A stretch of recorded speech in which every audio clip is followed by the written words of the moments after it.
안녕하세요. 만나서 반갑습니다. 오늘 정말 좋은 하루예요. 다들 행복하세요. 정말 반갑습니다. 여러분, 혹시 이런 생각을 해보신 적 있으신가요? 지금 이 순간에도 우리 집 마당에 서 있는 나무 한 그루가 조용히, 아주 조용히 우리 가족의 재물운을 갉아먹고 있을지도 모른다는 사실을요. 무서운 이야기가 아닙니다. 오히려 지금 이 영상을 끝까지 보신다면 오늘부터 바로 실천할 수 있는 아주 구체적인 지혜를 얻으실 수 있습니다. 지금으로부터 약 300년 전 조선 후기의 실학자 홍만선 선생은 산림경제라는 책을 통해 이런 말씀을 남기셨습니다. 알맞은 나무를 알맞은 자리에 심으면 봄에는 꽃을 보고 여름에는 그늘을 즐기며 가을에는 열매를 먹고 평생 자산을 불릴 수 있다고요. 이 말씀은 미신이 아닙니다. 당시 사대부 가문의 생활 지침서로 쓰였던 조선 최초의 농업과학 백과사전에 담긴 선조들의 진짜 지혜입니다. 풍수에는 천지인의 조화라는 핵심 원리가 있습니다. 하늘의 기운과 땅의 기운, 그리고 그 사이에서 살아가는 사람의 정성이 하나로 맞물릴 때 비로소 복이 들어온다는 뜻입니다. 마당의 나무는 바로 이 세 가지 기운이 만나는 살아있는 통로입니다. 오늘은 대대로 명문가에서 조용히 지켜온 나무 배치의 비결을 하나도 숨기지 않고 모두 공개해드리겠습니다. 절대 심어서는 안 되는 나무, 반드시 심어야 하는 나무, 그리고 지금 마당에 있는 나무를 어떻게 다루어야 하는지까지 전부 말씀드릴 테니 끝까지 함께 해주시기 바랍니다. 그렇다면 지금 바로 본론으로 들어가겠습니다. 먼저 여러분의 마당에 있을 때 집안의 재물운을 조용히 무너뜨릴 수 있는 나무들부터 살펴보겠습니다. 듣고 나서 혹시 우리 마당에 이 나무가 있다면 너무 놀라지 마세요. 아는 것이 곧 고치는 첫걸음이니까요. 첫 번째는 버드나무입니다. 버드나무는 보기에는 참 아름다운 나무입니다. 바람에 흔들리는 가느다란 가지, 연초록빛 잎사귀. 하지만 풍수에서 버드나무는 조심해야 할 나무 중 단연 첫 번째로 꼽힙니다. 이유는 이렇습니다. 버드나무는 뿌리가 물을 찾아 끊임없이 뻗어나가는 성질이 있습니다. 항상 습하고 물기 많은 곳을 향해 자랍니다. 풍수에서 지나친 습기는 음기를 강하게 끌어들입니다. 그리고 이 음기가 집안을 장악하면 거주하는 가족들의 활력이 서서히 사라집니다. 한번 이렇게 생각해 보십시오. 버드나무는 마당에 세워진 거대한 습기 흡입기입니다. 밤낮 없이 땅속의 수분을 빨아들이고 주변 공기를 축축하게 만듭니다. 실제로 버드나무 가까이에 오래 서 있으면 몸이 으슬으슬하고 기운이 빠지는 느낌을 받는 분들이 많습니다.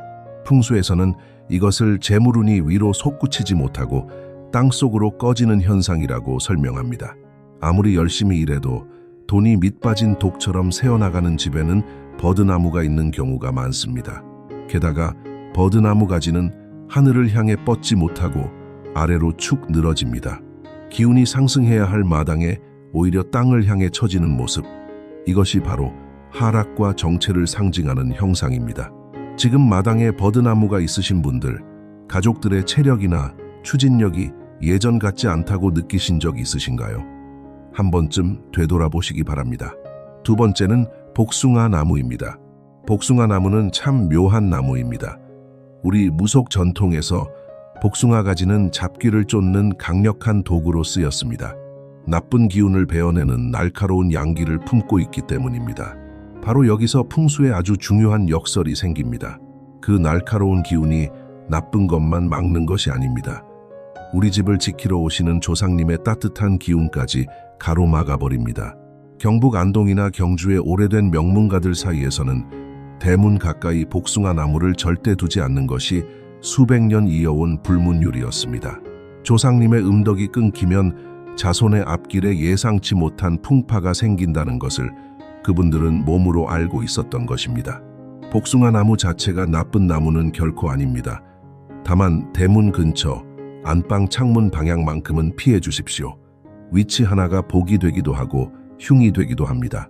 자, 이번에는 많은 분들이 의외라고 느끼실 두 가지 나무 이야기를 해드리겠습니다.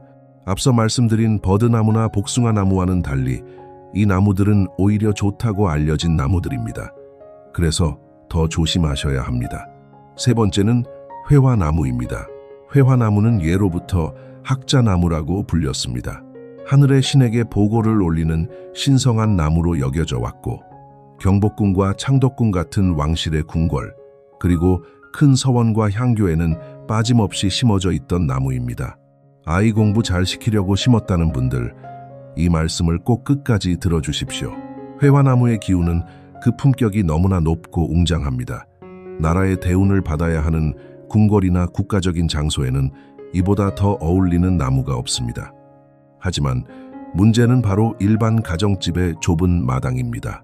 이렇게 생각해 보시면 쉽습니다. 왕이 입는 황금빛 용포를 내가 입고 동네 시장에 나가는 격입니다. 화려하고 귀한 옷이지만 내 몸에 맞지 않으니 오히려 무겁고 불편하기만 합니다. 풍수에서는 이것을 기가 주인을 압도한다고 하여 아주 경계해야 할 흉사로 봅니다. 나무의 기운이 집주인보다 강해지면 주인은 원인 모를 피로에 시달리고 하는 일마다 꼬이기 쉽습니다.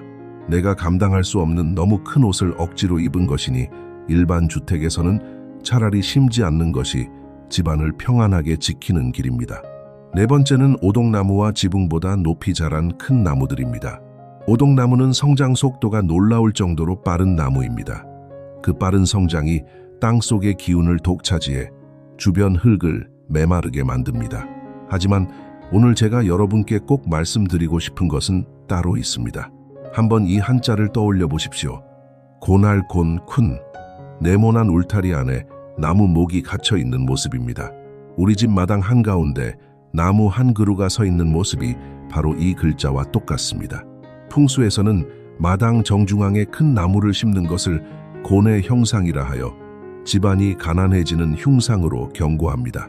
조상들이 이 한자를 볼 때마다 떠올린 것이 바로 마당 한가운데 서 있는 나무였다는 사실, 참으로 놀랍지 않으십니까? 또한 어떤 나무든 그 키가 집의 지붕 용마루선보다 높아지면 집 전체를 위에서 짓누르는 형상이 됩니다. 햇볕이 차단되고 그늘이 깊어질수록 집 안에는 음기가 쌓입니다. 풍수에서는 이를 나무가 집을 덮는 앞살이라 하여 가문의 기운이 눌리는 징조로 봅니다. 마당의 나무가 지붕보다 높아졌다면 지금 당장 가지치기를 하시는 것이 좋습니다. 나무의 높이를 지붕선 아래로 맞추는 것만으로도 집안의 기운이 훨씬 밝아집니다. 자, 이제 분위기를 완전히 바꾸어 보겠습니다. 우리 집 마당에 심으면 재물과 복이 넘쳐 흐르는 나무들, 지금부터 하나하나 말씀드리겠습니다. 흉한 나무 이야기를 듣고 나니 마음이 조금 무거우셨을 수도 있습니다. 하지만 걱정하지 마십시오. 지금부터는 여러분의 마당에 심으면 집안에 재물이 모이고 가족이 화목해지는 정말 귀한 나무들을 소개해 드릴 테니까요. 듣고 나면 당장 내일이라도 묘목을 구하러 가고 싶어지실 겁니다. 첫 번째로 강력하게 추천해 드리는 나무는 감나무입니다. 감나무는 우리 선조들이 최고의 덕나무로 꼽았던 나무입니다. 잎에는 문의 기운이 깃들고 줄기에는 무의 기운이 흐르며 열매에는 충과 효의 마음이 담겨 있다고 했습니다. 글과 무예, 그리고 나라에 대한 충성과 부모에 대한 효도, 이 네 가지 덕목을 한 나무에 모두 갖추었으니 선조들이 감나무를 그토록 아꼈던 이유가 분명히 있습니다. 풍수적으로 감나무는 단단한 토의 기운을 담고 있습니다. 사방으로 흩어지려는 재물을 집안으로 끌어모아 굳건히 지켜주는 역할을 합니다. 심는 방향은 서북쪽이 가장 좋습니다. 서북쪽의 차가운 기운을 감나무의 따뜻한 토의 기운이 부드럽게 감싸주면서 집안 전체의 기운을 안정시켜줍니다. 단 창문 바로 앞에는 심지 않도록 주의하시기 바랍니다. 가을이 되어 잎이 다 지고 난 뒤에도 붉고 탐스러운 감이 주렁주렁 매달려 있는 모습을 떠올려 보십시오. 선조들은 그 모습을 보며 황금 보석이 가지마다 열렸다고 표현했습니다. 다른 나무들이 모두 앙상해진 늦가을, 홀로 붉게 빛나는 감나무 한 그루는 그 자체로 집안의 기운을 살리는 가장 아름다운 풍수입니다. 두 번째는 대추나무입니다. 지난번에 대추나무를 조심하라고 했더니 많은 분들이 의아해 하셨습니다. 오늘 그 오해를 완전히 풀어드리겠습니다. 대추나무는 한 가지에 수백 개의 열매가 다닥다닥 맺힙니다. 풍수에서 이 모습은 자손의 번창과 끊임없는 현금의 유입을 상징합니다. 우리 전통 혼례에서 어머니가 새 며느리의 치마폭에 대추와 밤을 가득 던져주는 풍습 기억하시는 분들 계십니까? 바로 그 대추입니다. 많은 자식을 낳고 집안이 번성하기를 바라는 마음이 담긴 열매입니다. 그렇다면 왜 주의하라고 했을까요? 이유는 단 하나입니다. 대추나무 특유의 날카로운 가시 때문입니다. 이 가시가 안방 창문이나 대문을 정면으로 향하면 풍수에서 말하는 첨살이 되어 갑작스러운 사고나 금전적 손실을 부를 수 있습니다. 이렇게 생각하시면 됩니다. 대추나무의 가시는 집을 지키는 충직한 호위무사입니다. 호위무사가 바깥을 향해 서 있으면 든든한 수호신이 되지만 안쪽 주인을 향해 칼을 겨누면 큰일이 납니다. 가시가 집안을 향하지 않는 마당 구석이나 담장 쪽에 심어주시면 이보다 더 훌륭한 재물나무가 없습니다. 잘 심은 대추나무 한 그루가 집안으로 들어오는 모든 나쁜 기운을 막아주는 든든한 수호신이 되어줄 것입니다. 세 번째는 모과나무입니다. 모과나무를 아십니까? 울퉁불퉁하고 못생긴 열매. 그래서 많은 분들이 그냥 지나치는 나무입니다. 하지만 오늘부터는 절대 그냥 지나치지 마십시오. 풍수에서 노란색은 오행 중 금을 상징합니다. 금은 곧 우리 통장에 들어오는 실질적인 현금의 흐름입니다. 목과가 익어갈 때 집안 가득 퍼지는 그 진하고 달콤한 향기를 맡아보신 적 있으십니까? 그 향기는 집안의 탁한 기운을 맑게 정화하고 가족들의 마음을 평온하게 가라앉힙니다. 경기도와 충청도의 오래된 농가에서는 수확한 모과를 방 안에 놓아두는 풍습이 있었습니다. 냄새만으로도 머리가 맑아지고 마음이 편안해진다고 해서입니다. 실제로 모과 향에는 긴장을 완화하고 마음을 안정시키는 성분이 있다고 합니다. 가족들이 늘 편안하고 화목한 집에는 자연스럽게 더 큰 재물운이 따라옵니다. 못생긴 나무라고 절대 구박하지 마십시오. 모과나무 한 그루가 여러분 집안의 기운을 조용히 지키고 있는 진짜 보물일 수 있습니다. 모과나무 이야기를 들으셨으니 이제 더욱 특별한 두 나무를 소개해 드릴 차례입니다. 하나는 껍질 속에 붉은 보석을 가득 품은 나무이고 다른 하나는 우리 민족이 태어날 때부터 세상을 떠날 때까지 평생을 함께하는 나무입니다. 두 나무 모두 우리 마당에 있으면 이보다 더 든든한 것이 없습니다. 네 번째는 석류나무입니다. 석류 하나를 반으로 쪼개보신 적 있으십니까? 그 안에 가득 박힌 붉고 투명한 씨앗들, 마치 붉은 홍옥 보석이 수백 개 쏟아지는 것 같은 그 모습. 선조들은 그 장면을 보며 이렇게 말했습니다. 저것이 바로 복이 넘치는 집의 모습이라고요. 조선 후기 홍만선 선생의 살림 경제에는 이런 기록이 있습니다. 석류를 뜰 앞에 심으면 그 집안에 현명한 사람이 태어나고 후손이 크게 번창한다고요. 씨앗이 많다는 것은 풍수에서 100명의 자식과 10,000개의 보석을 얻는다는 아주 길한 상징입니다. 자녀가 공부를 잘하고 출세하며 집안 곳간에 돈이 마르지 않는다는 의미를 담고 있어 예로부터 안방 가까운 명당에 즐겨 심었습니다. 석류나무는 마당 남쪽에 심는 것이 가장 좋습니다. 남쪽은 태양의 기운이 가장 강하게 들어오는 방향입니다. 이 자리에 석류나무를 두면 집안의 음기를 걷어내고 밝고 따뜻한 양기를 집안 가득 불러들입니다. 봄에는 새빨간 꽃이 피고 가을에는 붉은 보석 같은 열매가 맺히는 석류나무. 보기만 해도 집안의 기운이 환해지는 느낌이 드시지 않으십니까? 다섯 번째는 우리 모두의 나무, 소나무입니다. 소나무 이야기를 하기 전에 잠시 이것만 생각해 보십시오. 우리는 소나무로 지은 집에서 태어났습니다. 아기가 태어나면 대문 앞에 솔잎을 꽂은 금줄을 달았습니다. 자라면서 소나무 아래에서 놀았고 먹고 자고 생활하는 집의 기둥과 대들보가 모두 소나무였습니다. 그리고 한 생을 마칠 때 우리를 감싸주는 것도 소나무로 만든 관이었습니다. 태어나는 순간부터 눈을 감는 마지막 순간까지 소나무는 늘 우리 곁에 있었습니다. 이 나무를 어떻게 함부로 대할 수 있겠습니까? 우리 전통에서 소나무는 집을 지키는 성주신과 동일시되었습니다. 성주풀이라는 오래된 노래에는 소나무가 집안의 신령한 기운 그 자체로 등장합니다.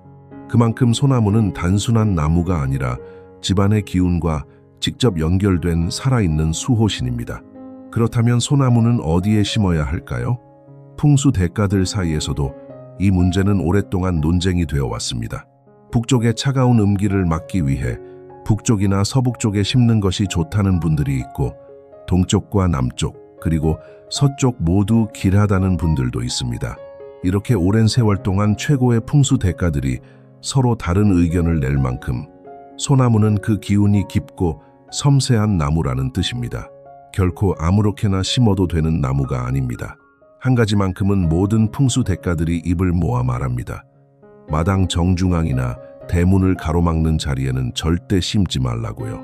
집 안으로 들어오는 생기의 통로를 나무가 막아버리면 아무리 좋은 소나무라도 흉이 됩니다. 그리고 이것이 가장 중요합니다. 소나무는 주인의 정성에 아주 예민하게 반응합니다. 실제로 풍수를 깊이 아는 분들 사이에서는 소나무가 시들기 시작하면 그 집안에 좋지 않은 일이 생길 징조라는 말이 오래전부터 내려오고 있습니다. 죽은 가지가 방치된 소나무는 살기를 뿜어내는 날카로운 칼날과 같습니다. 비싼 나무라고 심어만 두고 돌보지 않으면 오히려 독이 됩니다.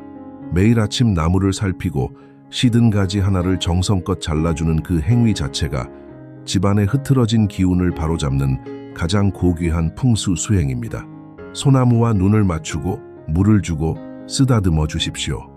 그 정성이 쌓일 때 소나무는 비로소 여러분 가문을 지키는 천하제일의 수호신이 됩니다. 오늘 우리는 참 많은 이야기를 나누었습니다. 마당에 있으면 집안의 기운을 조용히 갉아먹는 나무들, 그리고 심는 것만으로도 재물과 복이 넘쳐 흐르는 나무들까지. 하지만 오늘 영상을 통해 제가 진심으로 여러분께 전하고 싶었던 말씀은 사실 따로 있습니다. 300년 전 홍만선 선생은 산림경제를 통해 이런 말씀을 남기셨습니다. 나무를 잘 키우려면 그 나무의 생태적 특성을 깊이 이해해야 한다고요. 어떤 땅을 좋아하는지, 어느 방향의 햇빛을 원하는지, 얼마나 많은 물이 필요한지, 그것을 알고 정성껏 돌볼 때 비로소 나무는 우리에게 보답한다고 하셨습니다. 풍수는 결코 어느 날 갑자기 하늘에서 복이 떨어지는 마법이 아닙니다. 자연을 세심하게 관찰하고 그 흐름에 맞추어 살아가는 가장 지혜로운 삶의 태도입니다. 비싼 나무를 심었다고 해서 저절로 부자가 되는 것이 아닙니다. 마당에 심어진 나무를 사랑 어린 눈으로 바라보고 때를 맞춰 물을 주고 시든 가지 하나를 정성껏 다듬어주는 그 작은 행동이 쌓이고 쌓여 집안의 기운을 바꿉니다. 하늘은 그 정성을 반드시 보고 있습니다. 만약 지금 마당의 나무가 기운을 잃고 잎이 누렇게 변해가고 있다면 그것은 나무가 보내는 소중한 신호입니다. 지금 이 집안의 기운을 다시 점검하고 돌아보라는 자연의 조용한 목소리입니다. 그 목소리에 귀를 기울이십시오. 사람도 나무도 결국 같습니다. 관심을 받고 사랑을 받을 때 비로소 온전히 피어납니다. 여러분이 오늘부터 마당의 나무를 조금 더 따뜻한 눈으로 바라봐 주신다면 그 나무는 반드시 여러분의 가정에 마르지 않는 재물복과 건강한 기운으로 보답할 것입니다. 지금 이 순간 여러분의 마당에는 어떤 나무가 여러분의 따뜻한 손길을 기다리고 있습니까? 오늘 영상을 보신 후 마당으로 나가 나무 곁에 잠시 서 보십시오. 아무 말 하지 않아도 됩니다. 그냥 바라봐주는 것만으로도 충분합니다. 그 정성이 하늘에 닿아 여러분 가정에 웃음꽃이 피고 곡간이 가득 차는 기적이 반드시 찾아올 것이라 믿습니다. 풍수는 멀리 있지 않습니다. 지금 여러분 발 아래 그 땅에서 뿌리를 내리고 살아 숨쉬는 나무 한 그루 안에 이미 담겨 있습니다. 오늘 영상이 여러분의 소중한 가정에 황금빛 재물복과 멈추지 않는 건강한 기운을 가져다 주길 진심으로 바랍니다. 영상이 도움이 되셨다면 구독과 좋아요로 함께 해주십시오. 이 소중한 정보를 주변의 가족과 이웃들에게도 꼭 나누어 주시기 바랍니다. 오늘도 끝까지 함께 해주셔서 진심으로 감사드립니다.